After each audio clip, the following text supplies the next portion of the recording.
Hello everyone, welcome to my YouTube channel. I'm Matt and this is the 8th episode of my Creating Link Shortener tutorial. In this episode, we are going to hook the redirection into our API. But before we get started, please hit the like button and subscribe so more people can watch this video. Let's get started now.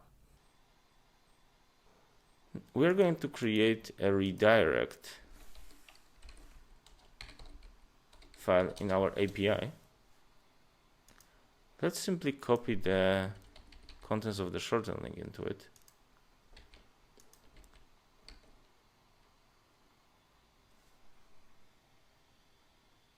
Now let's modify it in the way that it actually supports the redirects. So let's move this outside of this conditional statement.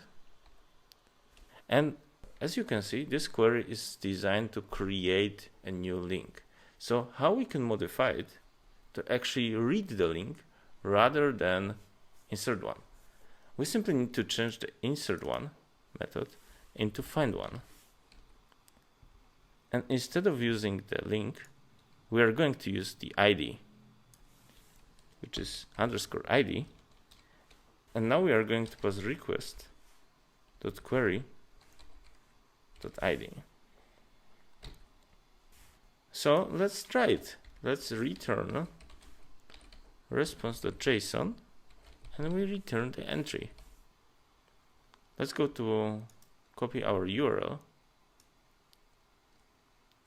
which is, let's copy it into Postman.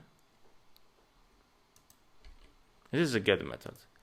At the current moment we cannot support this URL, so let's change it to API/redirect. And let's add a param called ID.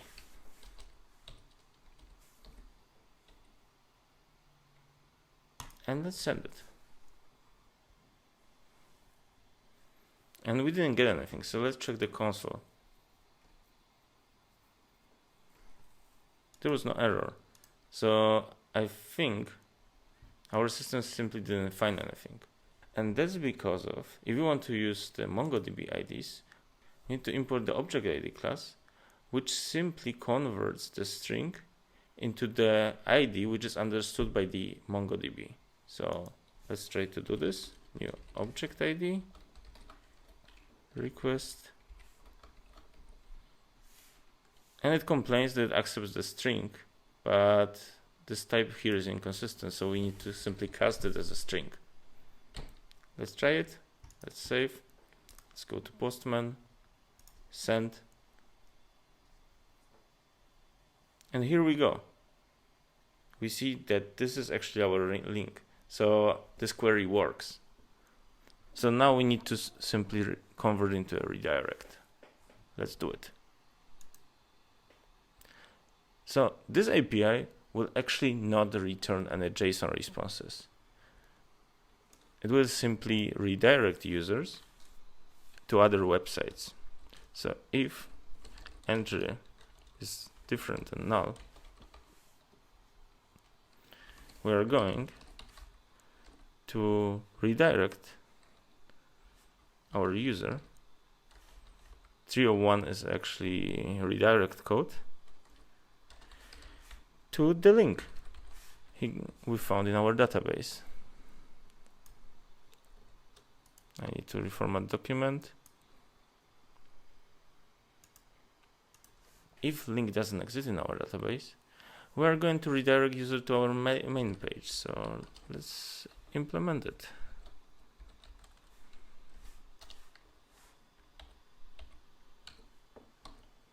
And here we go. We can remove. So now our redirect is configured, but still there is a mismatch between the URL we send to the user, the URL of the API. Look, our API returns this very nice short links, but unfortunately our API doesn't support them by default. To get the redirect, we need to use this awkward /API/redirect URL and add the ID as a param. So how we can fix it? The easiest way to fix it would be to configure the URL rewriting, which Vercel actually supports. So let's check the documentation. As you can see, Vercel allows us to use the following configurations in our project, and we are interested in rewrites. So to create a rewrite, we'll simply need to create a vercel.json file which contains the following instructions. So let's copy it. We're going to create a Vercel file, vercel.json. We're going to paste it. And now we are going to define the rewrite. So as you can see, out of these URLs, the very last one is actually the one we are interested in. So we can simply remove the first three.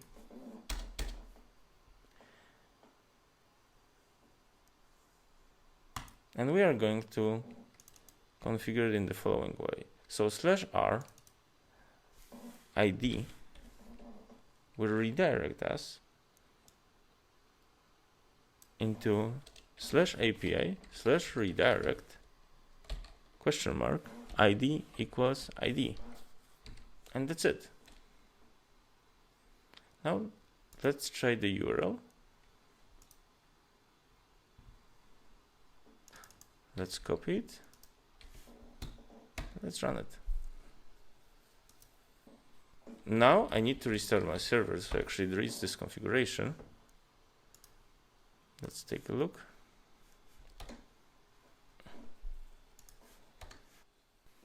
And unfortunately, to take advantage of the rewrites, we need to deploy our application to Vercel. And that's it for today. In the next episode, we'll work on publishing our application to Vercel, so it's available for public. For now, please hit the like button and subscribe to get notification about the future episodes. Stay tuned.